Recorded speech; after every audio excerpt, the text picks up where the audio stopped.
It happened during a family gathering at my sister's house, where laughter filled the room and conversations overlapped like waves. I had always been known for my playful sense of humor, sometimes careless with words when I wanted to make people laugh. That evening, as we all sat around the table, I joked lightly about swapping my husband, if anyone was willing.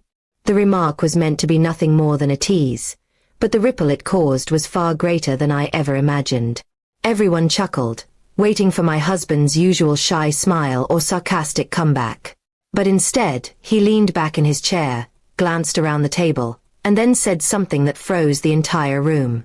His voice was calm but sharp, as if it had been waiting for this moment. "Maybe you should," he said, "because at least then someone might actually value me more than you do." The laughter stopped instantly. Forks froze midair. My own smile fell apart as his words cut through the air. My husband, who rarely raised his voice or showed irritation, had delivered a reply that silenced everyone. My sister looked down, my cousins shifted awkwardly, and even my father cleared his throat nervously. The silence burned hotter than any insult I could have imagined. I wanted to dismiss it as another joke, but his eyes didn't leave mine. They weren't filled with anger, just disappointment. For the first time, I realized that my careless words had been piling up over the years, and this was his quiet revenge. Instead of shouting, instead of making a scene, he had chosen a single statement that left me stripped of my pride in front of everyone. The evening limped forward, but the light-hearted mood never returned. When we drove home, I tried to explain, tried to laugh it off, but he didn't respond. His silence was heavier than his words had been. That night, I lay awake realizing that his reply had been more than just a defense.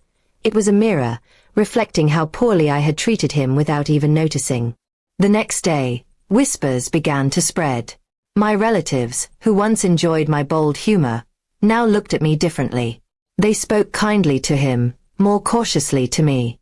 It was as if his words had revealed something deeper, something they had perhaps already suspected. My careless remark had backfired, and the revenge of his calmness had left me isolated. I tried to fix it, cooking his favorite meals, apologizing over and over, but he remained distant.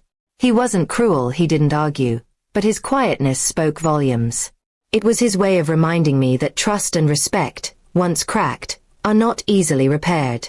My punishment wasn't a storm of anger, but the cold distance of a man who had finally stopped trying to prove his worth to me. Weeks passed, and my regret grew heavier. I watched him receive more respect from others than he ever had before. Friends called him strong, family praised his patience, and co-workers admired his composure. Meanwhile, I became the one everyone whispered about, the wife who mocked her own husband until his calm revenge silenced her. One evening, as we sat in the living room, I asked him directly if he still loved me. He didn't answer right away. Instead, he looked at me with tired eyes and said, "Love isn't the question. Respect is. And once respect is gone, love doesn't stand very long either." His words shattered me more than any fight could have. It was then that I realized revenge doesn't always come with shouting or anger. Sometimes it comes in the form of silence, in the form of dignity that shines brighter than any insult. My husband's quiet strength had not only silenced me but also made me face the truth of my own behavior. From that day I changed. Not because I feared losing him, but because I finally understood the weight of words and the power of respect. I stopped making careless jokes at his expense and started treating him as the man he truly was, worthy of value, honor, and love. His reply that night had been more than just a comeback. It had been a lesson, a warning, and a revenge that needed no noise.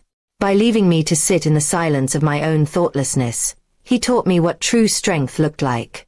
Even years later, whenever family gatherings take place, no one dares to make such a joke again. People look at him differently, and they look at me with a reminder of what I almost lost.